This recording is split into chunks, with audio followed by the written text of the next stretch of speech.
Pierre Schaeffer tem uma obra que se chama Faber e Sapiens.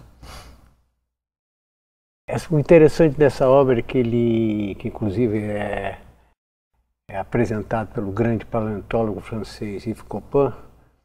Ele fala que dentro dele existe dois homens que, na verdade, que ele não fala, não é nem um bom Deus nem um bom diabo.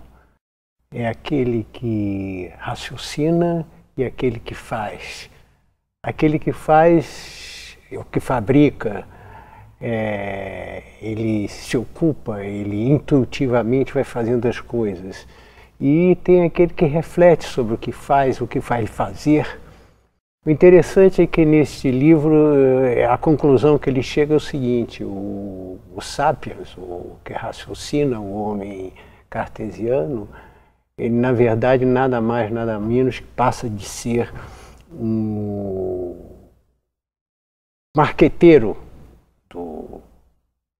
do Faber, ou seja, aquele cara que está sempre ocupado, fabricando intuitivamente, construindo a coisa. Bom, eu estou falando isso porque vou falar sobre o meu trabalho, ao mesmo tempo chamando a atenção que isso que eu vou comentar, algo um pouco mais racional ou mais teórico, está inteiramente vinculado com uma prática e nem sempre é resultado de um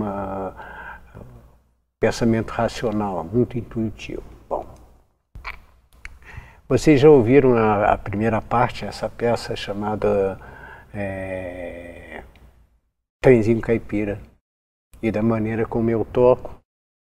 Então, dentro desse exemplo sonoro, eu gostaria de traçar, podemos dizer, dois nortes que podemos dizer, orienta o meu imaginário musical e a minha percepção do musical.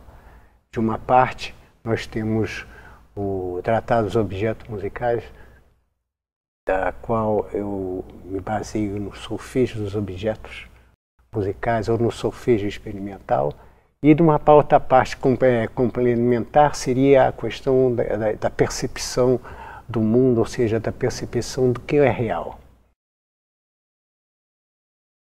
Dessa parte da percepção do que é real, e junto com o solfejo dos objetos, eu chamaria a atenção que nesse solfejo dos objetos, Pierre, pela primeira vez, ele chama a atenção sobre uma questão que é fundamental no ensino da música e mesmo na música, as questões das civilizações musicais e uma crítica que ele faz ao solfejo musical ou solfejo de Dannhauser, porque esse solfejo é vinculado a uma prática e uma experiência musical estritamente europeia e que não tem a capacidade de abranger toda a musicalidade humana.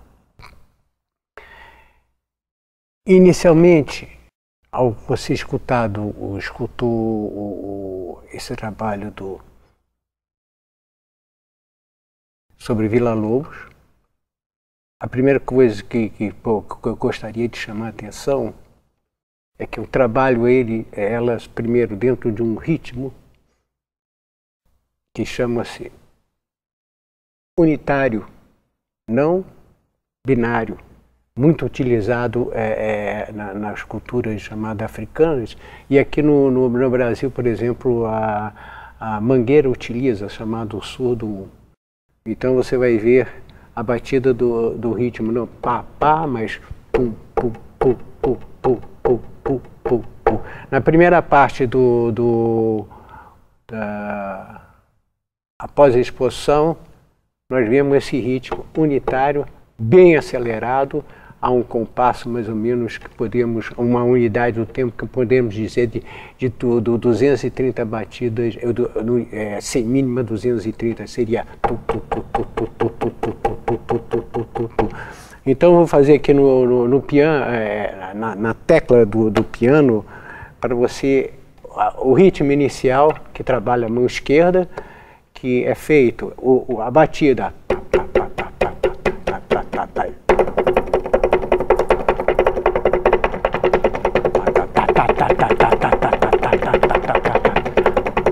Essa é entre aspas, o acompanhamento, o ritmo da melodia do trenzinho caipira. Atenção, de novo. Você vai ver a gestualidade, a sinestesia da mão que propicia esse tipo de ritmo. Nós vamos aqui passar como no piano para como é feita essa base.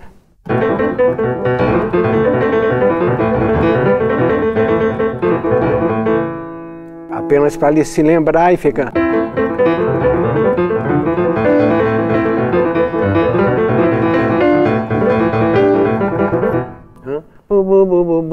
Mas a base rítmica que tem ela, que podemos dizer que muitas pessoas consideram original o piano tocado assim, essa base, essa questão do ritmo, tocar o piano realçando o aspecto percutido da nota. Isso é devido, evidentemente, à questão da minha inserção cultural. Eu gostaria de chamar a atenção também sobre um aspecto importante da percepção musical. As pessoas dizem, bom, essa música que você está fazendo, Trenzinho Caipira, não é a transcrição de como Villa-Lobos fez. Isso eu devido que um dos nortes, além do solfejo que eu tenho, é a questão da percepção do que é música. Que houve, nós estamos, as chamadas músicas oficiais, as músicas de escolas, elas estão muitas vinculadas a uma tradição musical que surge, que se cristaliza no século XIX, que um dos exemplos clássicos disso é a obra Solfejo do eminente professor do Conservatório de Paris, Tannhäuser, chamado Tannhäuser.